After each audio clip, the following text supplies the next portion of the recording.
NSQF বৃত্তিমূলক শিক্ষাদানকারী চুক্তিভিত্তিক শিক্ষকদের একাংশ বৃহস্পতিবার হাওড়া স্টেশন এবং বাসস্ট্যান্ড চত্বরে বাটি হাতে ভিক্ষা করে প্রতিবাদ জানান।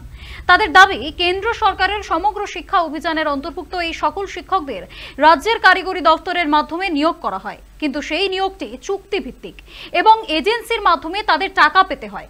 বিভিন্ন সরকারি ও সরকার সাহায্যপ্রাপ্ত স্কুলে নবম থেকে দ্বাদশ শ্রেণীর ছাত্রছাত্রীদের কারিগরি শিক্ষা প্রদানের কাজে নিযুক্ত করেন তারা। তাদের স্বল্প বেতনে বছরের পর বছর কাজ করানো হচ্ছে, অথচ সামাজিক সুরক্ষার কোনো সুযোগ সুবিধাই পান না বলে তাদের দাবি।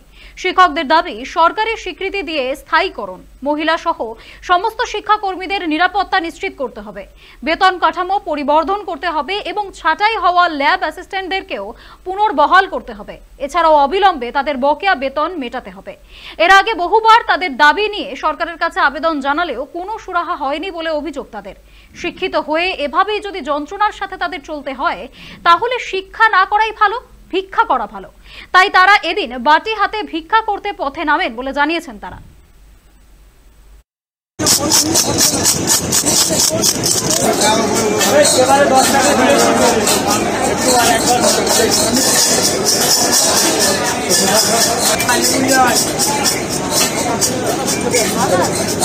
যে শিক্ষক দিবসে শিক্ষকরা মেরুদণ্ড সোজা রাখার পাঠ দেন, আজকে সেই এনএসকিউএফ শিক্ষকদের আজকে সিদ্ধাড়া মেরুদণ্ড ভেঙে দেওয়া হচ্ছে এই সরকারের আমলে। তাই আমরা বাধ্যগত বাটিয়াতে রাস্তায় নেমেছি। এই সন্দীপ ঘোষের মতো শুধু স্বাস্থ্যক্ষেত্রে নয়, আমাদের কারিগরি ক্ষেত্রেও এরকম বহু সন্দীপ ঘোষ আছে, যার জন্য আমরা দীর্ঘ 11 বছর এই শিক্ষা ব্যবস্থায় দুর্নীতি হয়ে আমাদের আজকে রাস্তায় বাটিয়াতে নামতে হয়েছে। আমাদের দীর্ঘ 2 মাস স্যালারি নেই, কারো 3 মাস স্যালারি নেই।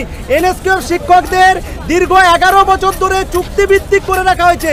তাই আমাদের দাবি, আমাদের অবিলম্বে স্থায়ীকরণ করা হোক, আমাদের কর্মক্ষেত্রে নিরাপত্তা দেওয়া হোক, আমাদের ম্যাডামদের কর্মক্ষেত্রে নিরাপত্তা, আমাদের কর্মক্ষেত্রে নিরাপত্তা। আমরা সামাজিক সুরক্ষার দাবিতে বাধ্য হয়ে ভিক্ষাবৃত্তি করে সরকারের দৃষ্টি আকর্ষণ করছি।